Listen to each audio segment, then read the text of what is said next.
අපේ මිලින්ද රාජපක්ෂ මැතිතුමා මේ ගැන මට ආරාධනා කරපුවාම මම එතුමාට කිව්වා මම හරියයිද ඔය වැඩේට කියලා. ඒතකොට එතුමා වැයදි ලොකුවා නෑ ඔබතුමා හරියයි කියලා. උත්සාහ කරමු එතුමාගේ මේ ඩයරිය ගැන යමක් තෝරා බේරා දෙන්න. වයිප පළාතේ පාදෙනියේ ඉපදිලා කුරුණෑගල මලියදේව විද්‍යාලයෙන් අධ්‍යාපනය ලැබලා ඊට පස්සේ කුලියාපිටිය වයිප විශ්වවිද්‍යාලයට ඇතුල් වෙලා අධ්‍යාපනය ලැබලා ඇමරිකාවේ මියාමි විශ්වවිද්‍යාලයේ ඉගෙනගෙන ඊට පස්සේ එක්සත් ජාතීන්ගේ සංවිධානයේත් වැඩ කටයුතු කරලා ලංකාවට ඇවිල්ලා තරුණ සේවා සභාවේ අධ්‍යක්ෂකවරයෙක් හැටියට වැඩ කරලා 2015 ආණ්ඩුව පැවරුණාට පස්සේ ට්‍රයියඩ් එකේ ඉඳලා ඕට්ටුවෙන් ඡන්දය ඉල්ලලා කොළඹ නගර සභාවට මන්ත්‍රීවරයෙක් හැටියට තේරිලා ඉන්න කාලේ 2017 විතර අපි ගරු ජනාධිපති ගෝඨාභය රාජපක්ෂ මැතිතුමාගේ දේශපාලන ව්‍යාපාරයේ වැඩ කටයුතු කරනකොට කමල් ගුණරත්න මැතිතුමාත් සීතාරාමගල මැතිණියක් දන්නවා ඒ කියන්නේ වැඩ කටයුතු කරන කාලේ මට ආරාධනයක් දුන්නා ගරු ජනාධිපතිතුමා ඒවකට ගෝඨාභය රාජපක්ෂ මැතිතුමා සින්දුවක් හදන්න කියලා. ඒක නිසා මේ සින්දුව හදන්න ජයන්ත චන්ද්‍රශ්‍රී නැමැති අපේ ප්‍රවීණ අධ්‍යක්ෂකවරයා රචනා කරලා රෝහණ වීරසිංහයන් සංගීතවත් කරලා ඒ සින්දුව හදලා මම ගෙනල්ලා දුන්නා ගරු ගෝඨාභය රාජපක්ෂ මැතිතුමාට. එතුමා කිව්වා පොඩි නැටුමක්වත් හදාගමු මේකට කියලා. ඊට පස්සේ කැලණිය විශ්වවිද්‍යාලයේ කොල්ලෝ කෙල්ලෝ ටිකකට කතා කරලා ඒ නැටුම බලන්න යනකොට එක දවසක් මිලින්ද රාජපක්ෂ මැතිතුමා මට කතා කරලා කිව්වා අංකල් මාත් එක්ක යන්න කියලා. මං කිව්වා මල්ලි මේ සෙනග මැද්දේ නම් අංකල් කියන්න එපා. සෙනග මැද්දේ අයියා කියලා කියන්න පස්සේ කොයිලාවක අංකල් කියන්නේ ඒක හරි. හරි සෝරි කියලා කියලා. මීට සතියකට ඉස්සෙල්ලා ආයෙ කතා කරලා අංකල් කතාවක් තියෙනවා කරන්න පුළුවන් කියලා. මං කොහරි කමන්නේ ඉතින් මොකද කරන්නේ?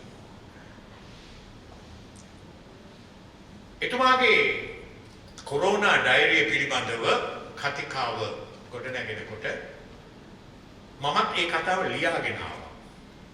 ඔය ඩයරියක් ලියනවනේ.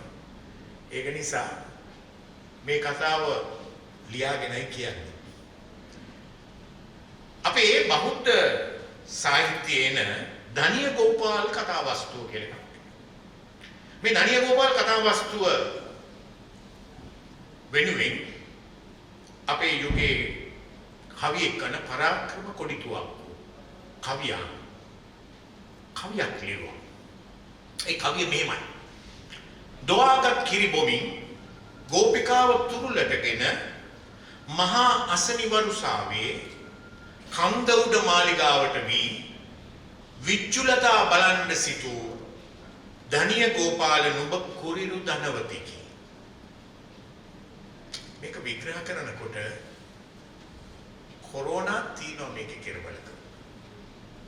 ධනිය ගෝපාල් ධන දහන්නයෙන් පිරිච්ච දුවාගත් කිරි තිරිඟුත් තිබිච්ච මහ ධනවතෙක්.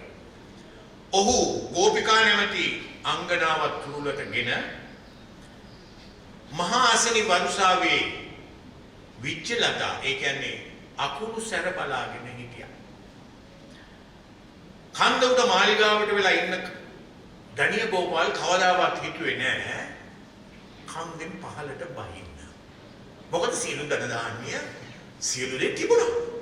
තිබුණු නිසා බය වුණේ නෑ. මොකුත් හිතුවේ නැහැ. කිසි දෙයක් වෙයි කියලා කල්පනා කළේ නැහැ. නමුත් එක දවසක් මේ මහා වැස්සේ මේ කන්ද උඩට වතුර ඇවිල්ලා ඔහුට මේකෙන් බහින්න වුණා. අපේ සමාජයේ ධනිය ගෝපාල්ලා බුරුතු පිටින් ඉන්නවා. හිටියා. නමුත් මේ ධනය, බලය, කුලය මලය මොකවත් බැලුවේ නැහැ කොරෝනාව. පිටිපස්සෙන් ඇවිල්ලා පිටට තට්ටු කරලා මරණයට සූදානම් වෙන්න කියලා කියයි කියන බයට හැමෝම කලබල වුණා. රට ලොක්ඩවුන් කරනකොට ඔන්න සියලු දේ අතහැරලා මොකවත් කරන්න බැරුව රජේ රෝහල වෙත යන්න සිද්ධ වුණා. ආණ්ඩුව ඉස්පිරිතාලෙට ගියා. කවදාවත් ඉස්පිරිතාලෙට ගිහිල්ලා තිබුණේ නැහැ. කවදාවත් ආණ්ඩුව ඉස්පිරිතාලෙකින් බෙහෙත් අරන් තිබුණේ නැහැ. නමුත් ජීවිතය ගැන බයෙන් IDH එකටත් යන්න ඕන. IDH එක තමයි දැන් අපේ ජයග්‍රාහී ටැඹ. IDH එකේ තමයි ජීවිතේ තියෙන්නේ. IDH කියන්නේ මොකද්ද? ගොතටුව නව නගරය. ඒක හැදුනේ කොහොමද? IDH එක හැදෙන්නේ ඉන්දියාවෙන් කොලරාව ආවා අපිට. මේ කොලරාව පාචනීය තත්ත්වයක්. ඒ නිසාම ඉන්දියාවේ ඉඳලා ආපු කොලරාව අපේ රටේ ව්‍යාප්ත වෙනකොට ඉන්දියාවේ මූල්‍යමය අනුග්‍රහයක් දක්වලා රෝහලක් හැදුවා. ඒක Indian diary hospital. Indian diarrhoea hospital. IDH. අද ත්‍රිවිලර් එක නැග්ගත් ගොතටුව නවනගරේට කිව්වට හරියන්නේ නැහැ. IDH යන කිව්වොත් යනවා. ඒක නිසාම මම හිතන්නේ මේ ධනිය ගෝපාලලා මේ වලෙන් බැහැලා මේ කන්දෙන් බැහැලා මේ ස්ථානයට කොට වුණා. ජීවිතය කියන්නේ මෙන්න මේ ආකාරයේ හැඩයක්. අපි හිතන්නේ නැතුව අපිට ජීවිතය ගැන හිතන්න පුරුදු කරනු ලැබුවා. මේ ලොක්ඩවුන් කරලා තියෙන කාලේ කොස්කෙඩියක් කඩාගෙන අල්ලපු ගෙදර මිනිස්සයාටත් අපි දුන්නා. බත් ටිකක් හොයාගෙන අල්ලපු ගෙදර මිනිස්සයාටත් දුන්නා. කවදාවත් කතා නොකර මිනිස්සු එක්ක ගනුදෙනු කළා. කවදාවත් අපි හිතපු නැති අයත් එක්ක කතා කරන්නට උනා. මිනිස්සු පාළුවෙන් මිරිකුණා. කරගන්න දෙයක් නැති වුණා. ඒක නිසා තමයි මිලින්ද සහෘදයා මේ ඩයරිය ලියන්නේ. ඒක කියවනකොට අපිට තේරෙනවා පෙළෙන් පෙළ මේ ජීවිතේ ඉච්ඡා භංගත්වයට පත් වුණාද කියන කාරණා. එහෙම වෙලා තමයි බැරිම තැන මේක ලියවෙන්නේ. මමත් ලිව්වා. ඒ කාලේ යාළුවෙක් කිව්වා මට චිත්‍රපටියක් බකට් ලිස්ට් කියලා.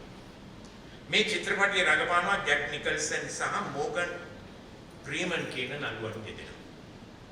මේ නළුවන් දෙදෙනා මේ චිත්‍රපටියේ තියෙන කතන්දරය ඔවුන් දෙදෙනාටම පිළිකාවක් තියෙනවා. පෙනහළු පිළිකාවක්. ධන දහන්නේ පිළිලා. බොහෝම පොහොසතු. ඔවුන් කල්පනා කරනවා කවදා හරි මැරෙනවා. මැරෙන්න ඉස්සෙල්ලා ලෝකෙ වටේ රවුමක් යනවා. කියලා ඔවුන් දෙදෙනා ලෝකෙ වටේ යනවා. ධන දහන්නේ වියදම් කරනවා. නමුත් කිසි සතුටක් දැනෙන්නේ නැහැ. කිසි සතුටක් නැහැ. මගදී එක්කෙනෙක් මැරෙනවා. අනිත් එක්කෙනා බය වෙනවා. ගෙදර එනවා. තමන්ගේ පවුලත් එක්ක මේ ජීවිතේ ආය අලුතෙන් පටන් ගමු කියලා හිතනවා. අලුතෙන් පටන් ගන්නවා. මෙන්න අපිට වෙලාව ලැබිලා ජීවිතය අලුතෙන් පටන් ගන්න. කොරෝනාව බොහෝ දේ අපිට කියලා දුන්නා. කොරෝනාවත් එක්ක ජීවත් වෙන්නේ කොහොමද කියන එක ඊළඟට අපි කල්පනා කරන්නට වෙන්නේ. තාම ඒ සඳහා ඖෂධීය ගුණයක් හොයාගෙන නැහැ. ඒ සඳහා ඖෂධ ලැබෙන්නේ නැහැ. නමුත් කොරෝනා අපි ළඟ ඉඳී. අපි කොහොමද කොරෝනාත් එක්ක ජීවත් වෙන්නේ? ඩයරියේ ඒව ඇති. මම මිලින්ද මහත්තයාගෙන් ඉල්ලුවා මේ මෙහෙම කතාවක් කරනවා නම් මේ ඩයරිය කියවන්න ඕන කියලා. දුන්නේ නැහැ පුත. හැබැයි ඊපෙරේද අපේ නිලියකට තියලා ඒක Facebook එකේ නම් කිව්වා. එතකොට මම කල්පනා කළා එයාද දන්නේ අද කතාව පවත්වන්නේ කියලා. බැරිම තැන මම ලියපු සටහනක් මම ගෙනාවා. කොරෝනා කාලේ මම ලියුවදී. මුළුවනින්ම ඇඳරි නීතිය දාලා. දැනට දවස් ගාණක් ඉක්ම ගිහින්. කඩිය වගේ වාහන දුවපු පාර හෝම් පොළ වගේ හුදකලා වෙලා.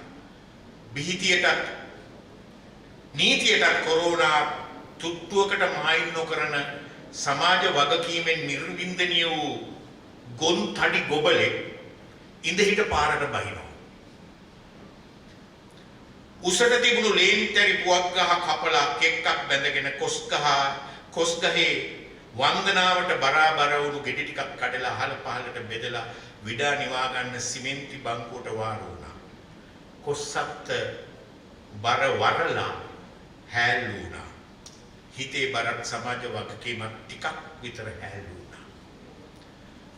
වෙනදත් වගේ අඹගහයට සිමෙන්ති බංකුව ඉඳගෙන ගස් ගොමුවේ නැහෙන කුරුළු පූජනයට කන් දෙන්න අද හිතෙයිලා නැහැ. කුරුල්ලෝ වැඩි නැත්තේ මනුසත්තු ගෙට වීමෙන් උන්ට පූර්ණ නිදහස ලැබිලා. මිනිස්සු නැති වුණාට බල්ලු පාරේ ඇවිදිනවා. ගිය වාරේ උඹේ මේ වාරේ මගේ කියනවා වගේ. උජාරුවෙන් මල් පිටි උඩට ආපු කුරුල්ලෝ සමනල්ලු ඒ වාවල පැණි බීලා ඈතට ගමන් කරනවා. මරණයේ වික්ෂිප්ත බව අරගෙන ආපු කොරෝනා අදාළ මාතෘකාවෙන් බැහැර දිගු සමාජ කතිකාවක් අපට ලබා දුන්නා. මේ සමාජ කතිකාව තුලින් මනුෂ්‍යත්වය හොයාගෙන යාමයි අපේ වටිනාකම සහ අර්ථය කියලා අප විශ්වාස කරනවා. සෝබාදහම අපට දුන්න අවවාදයේ දැන්වත් තේරුම් ගමු. අපි ඔක්කොම සෝබාදහමේ දරුවෝ සෝබාදහම නැමැති මාතාව විනාශ කරන්න එපා කියලා කොරෝනාව කියලා දුන්නා. ඒ දේවල් මේ පොතේ ඇති එක කියවන්න කියලා මම ආරාධනා කරනවා. අනුවන වී නොහැකි අනාවැකියක් කියන්නට කැමතියි. 2024 දී පැවැත්වෙන මැතිවරණ ක්‍රියාවලියට මිලින්ද සක්‍රියව දායක වෙමි. ඔහු පාර්ලිමේන්තුවට යාවි. ඒ වගේම ඔහුගෙන් එක ඉල්ලීමක් කරන්නට තියෙනවා. නිදහස අගයන සාමයේ රජවන මානව හිතවාදී හෙට දවසක් වෙනුවෙන් විනාශකාරී ප්‍රවණතාවයන් මැඩ පැවැත්විය හැකි ජීවිතයේ යහපත් සහ ගුණගරුක හරයන් පුනර්ජීවනය කළ හැකි දේශපාලන සංස්කෘතියකට අප ඇස් යොමාගෙන සිටිමු. මේ වැකිය 2024ට වගේම අදටත් වළංගුයි. තව දවස් 4කින් 5කින් පැවැත්වෙන ඡන්දෙට ඒක වළංගුයි. ඒක නිසාම අපි ආදරයෙන් ඉල්ලා සිටිනවා. යහපත් ගුණගරුක දේශපාලන සංස්කෘතියක් සඳහා මිනිසුන්ව තෝරාගන්න. මගේ කතාන්තරේ අවසන් කරන්නට අවශ්‍යයි. මොකද අපේ පිට වගේ තිත්ත කතා අහනවට වඩා ඊළඟට වෙන්නේ මොකද්ද කියන එක අහන්න අපේ ප්‍රේක්ෂකාගාරය සතුටුයි. චීන ජන කතාවකින් මගේ කතාව අවසන් කරනවා. මේ කතාව මෙහෙමයි. ඉස්සර මේ දැනුත් එහෙමයි. දෙවිවරු උඩ හිටියා, මිනිස්සු බිම හිටියා. ඉස්සරත් එහෙමයි දැනුත් එහෙමයි. හැබැයි දෙකොල්ලන්ටම දේවත්වයේ තිබුණා. මිනිස්සුන්ටත් දේවත්වයේ තියෙනවා, දෙවියන්ටත් දේවත්වයේ තියෙනවා. එක දවසක් දේව සභාව එකතු වෙලා කිව්වා අපි මිනිස්සුන්ගේ දේවත්වයේ ගමු. මොකද මිනිස්සුන්ට මනුෂ්‍යත්වයේ තිබ්බොත් ඇති. මනුෂ්‍යත්වයෙන් වැඩ කටයුතු කරගන්න පුළුවන්. මනුෂ්‍යත්වයෙන් ඒගොල්ලෝ ප්‍රයෝජනක් ගන්න. දේවත්වය අපි තියාගමු. දෙවිවරුනේ අපි. දේව සභාවේ එක දෙවි කෙනෙක් කිව්වා හරි. මිනිසුන්ගෙන් අපි දේවත්වය ගන්නවා කියමුකෝ. ලෝකේ කොහෙද හංගන්නේ මේක? කිසි තැනක හංගන්න බෑ, මිනිස්සු සොයා ගන්නවා. මොකද මිනිස්සු ඒ තරම් ඥානාන්විතයි. මිනිස්සු ඒ තරම් සූක්ෂමයි. තව දෙවි කෙනෙක් යෝජනා කළා. නෑ මේක මිනිසුන්ගෙන් ගන්න ඕනේ. මිනිසුන්ගෙන් ගමු. හංගන තැනත් මම දන්නවා. කොහෙද හංගන්නේ? මිනිසුන්ගෙන් ගමු. මිනිස්සු ඇතුළෙම හංගමු. කිසි කෙනෙක් දන්නේ නැහැ තමන් තුල දේවත්වයේ තියෙනවා. නිර්මාණ කාරණාව හරහා මතුවන්නේ මිනිසාගේ දේවත්වයයි. කොරෝනාව සඳහා රටවල් දැවැන්ත ලෙස බිඳ වැටෙනකොට මහා වෘක්ෂ බිමට වැටිලා සුණු විසුණු වෙනකොට අපේ පුංචි රට ඒ කොරෝනාවෙන් ආරක්ෂා කරපු සියලුම දෙනා ඒ දේවත්වයේ මිනිසු. දේවත්වය වටිනාකමක් බවට පත් කරගෙන ඔවුන්ගේ දේවත්වය අප වෙත පරිත්‍යාග කරපු මිනිසු. ඒ මිනිසුන් සියලු දෙනාටම මගේ ආචාර්යය. මිලින්ද ඔබට මගේ ආචාර්යය. ඔබ සුවය.